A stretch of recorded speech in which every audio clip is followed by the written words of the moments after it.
سورہ الروم پارہ نمبر 21 آیہ کریمہ نمبر 27 اور 28۔ نحمدہ و نصلی و نسلم علی رسولہ الکریم، اما بعد فاعوذ باللہ من الشیطان الرجیم، بسم اللہ الرحمن الرحیم۔ وَهُوَ الَّذِي يَبْدَأُ الْخَلْقَ ثُمَّ يُعِيدُهُ وَهُوَ أَهْوَنُ عَلَيْهِ وَلَهُ الْمَثَلُ الْأَعْلَى فِي السَّمَاوَاتِ وَالْأَرْضِ وَهُوَ الْعَزِيزُ الْحَكِيمُ۔ ضرب لكم مثلا من أنفسكم هل لكم مما ملكت أيمانكم من شركاء فيما رزقناكم فأنتم فيه سواء تخافونهم كخيفتكم أنفسكم كذلك نفصل الآيات لقوم يعقلون۔ صدق اللہ العظیم۔ وَهُوَ الَّذِي، اور وہی ہے، يَبْدَأُ الْخَلْقَ، جو ابتدا ان تخلیق فرماتا ہے، ثُمَّ يُعِيدُهُ، پھر فنا کے بعد دوبارہ پیدا کرے گا، وَهُوَ، اور یہ کام أَهْوَنُ عَلَيْهِ، اس کے لیے بہت آسان ہے، وَلَهُ الْمَثَلُ الْأَعْلَى، اور تمام برتر شانیں ہیں اسی کے لیے آسمانوں میں اور زمین میں، وَهُوَ الْعَزِيزُ، وہ بہت غالب ہے، الحکیم، اور حکمت والا ہے۔ ضربہ، مثال بیان فرماتا ہے، لکم، تمہارے لیے، من انفسکم، تمہارے ہی حالات میں سے، ہل لکم، کیا، جو رزق ہم نے تم کو دیا اس میں تمہارے غلام تمہارے شریک ہو سکتے ہیں، اس انداز سے کہ تم اور وہ برابر برابر شریک ہو جاؤ، تخافونہم، کہ تم ڈرو ان سے، کخیفتکم، جیسے اپنوں سے ڈرتے ہو، کذالک نفصل الآیات، یوں ہی ہم کھول کھول کر اپنی نشانیاں بیان کرتے ہیں ان لوگوں کے لیے جو عقل والے ہیں۔ اللہ جل سبحانہ و تعالی نے اپنی حکمت کاملہ اور وقوع قیامت پر گنا گو دلائل دیے۔ اب اس کے بعد اس سلسلے کو اس دل نشیں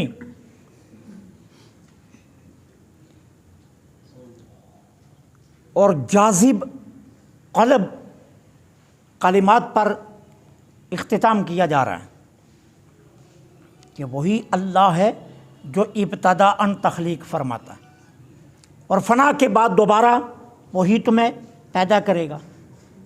اب بتانا کیا مقصود ہے کہ دیکھو، تم انسان ہو، تمہارے لیے کسی چیز کو پہلی بار بنانا مشکل ہوتا ہے، اور جب تم پہلی بار بنانا سیکھ جاؤ تو پھر دوبارہ بنانا تمہارے لیے آسان ہوتا ہے۔ لیکن تم میں اور اللہ میں فرق کیا ہے؟ اللہ کے لیے پہلی بار بنانا بھی آسان، دوبارہ بنانا بھی آسان، کہا اس کے لیے پہلے بھی آسان اور دوبارہ بھی آسان ہے اس کے لیے۔ نہ پہلے بار بنانا اسے کوئی مشکل ہے، اور نہ دوبارہ اس کے لیے بنانا کوئی مشکل ہے۔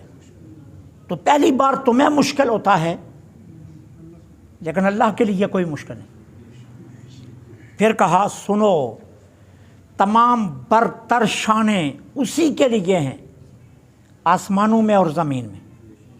علامہ قرطبی نے اعلیٰ کا جو لفظ کا ترجمہ کیا نا، وہ کمال کا کیا۔ علامہ قرطبی اعلیٰ کا معنی پتہ ہے کیا کرتے ہیں؟ کہتے ہیں جس کا کوئی ہم پلہ نہ ہو۔ اب ترجمہ کیا بنے گا؟ آسمانوں اور زمین میں کوئی اس کا ہم پلہ نہیں ہے،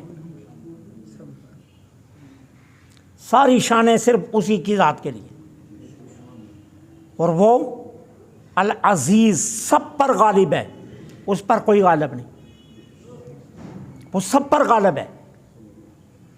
تم کہتے ہوگے نا کہ ایک آئی جی کے پاس بڑی طاقت ہوتی ہے، تم کہتے ہوگے کہ ایک بہت بڑے حاکم کے پاس بڑی طاقت ہوتی ہے، تم کہتے ہوگے کہ چیف جسٹس کے پاس بڑی طاقت ہوتی ہے، تم دنیا کی ساری طاقتیں اکٹھی کر لو، اللہ سبھی پر غالب ہے، بے شک اللہ اور وہ حکمت والا، اس کا کوئی کام حکمت سے خالی نہیں۔ اب اس کے بعد اللہ جل سبحانہ و تعالی شرک کے بطلان اور عقیدہ توحید کی صداقت و حقانیت کو ثابت فرما رہے ہیں، اور وہ بھی ایک ایسی دل نشیں مثال سے کہ جو عام فہم بھی ہے، آسان بھی ہے، اور تمہاری زندگیوں میں روز پیش بھی آتی ہے۔ عرب میں غلامی کا رواج عام تھا، زر خرید غلام ہوا کرتے تھے، اور یہ رواج عام تھا، ہر ایک گھر میں زر خرید غلام ہوا کرتے تھے، انسانوں کی منڈیاں لگتی، انسان سرے عام بکا کرتا تھا، اور صاحبان ثروت کئی غلام خرید کر گھر لے آتے تھے۔ زر خرید غلام کا یہ رواج عرب میں عام تھا۔ اب اللہ تعالیٰ دیکھو کتنی خوبصورت مثال دے رہے، اللہ فرماتے ایک بات بتاؤ، تمہارا زر خرید غلام کیا ملکیت کے جملہ حقوق، تصرف کے جملہ اختیارات اور حسب منشا مال خرچ کرنے کی جو آزادی ہے، کیا تمہارے مال میں تمہارا غلام اسی طرح شریک ہو سکتا ہے؟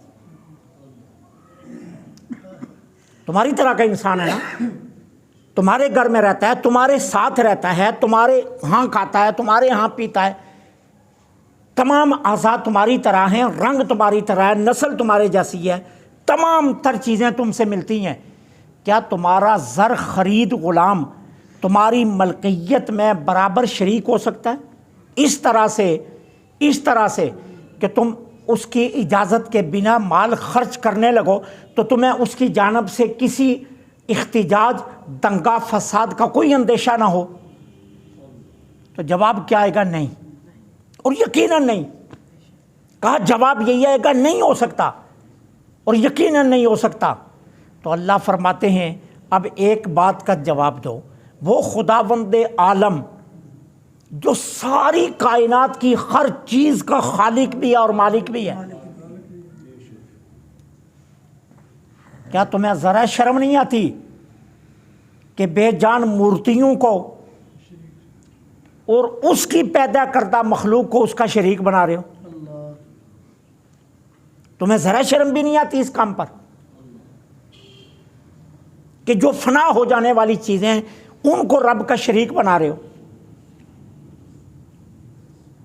اور پھر تم تو بڑے زیرک ہو، عقل مند ہو، تمہاری ذہانت اور فطانت کا غلغلہ تو دور و نزدیک ہر جگہ پہنچ رہا ہے، اور تم تو ایک لمحے میں بات کی تہ تک پہنچ جاتے ہو، تو پھر کیا اس سے بڑی ناانصافی اور اس سے بڑی بے وقوفی اور اس سے بڑی زیادتی اور کیا ہو سکتی ہے کہ اپنے آپ کو زیرک بھی مانو اور پھر رب کا شریک بھی بناؤ؟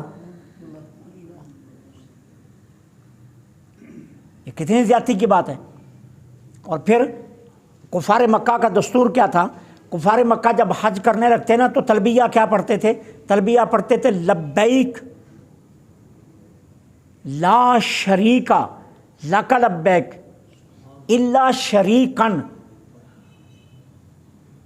شریکن ہو لکا ملکہ وما ملکا، یہ تلبیہ پڑھتے تھے۔ کیا؟ میں حاضر ہوں، تیرا کوئی شریک نہیں سوائے اس کے جس کو تو نے خود اپنا شریک بنایا،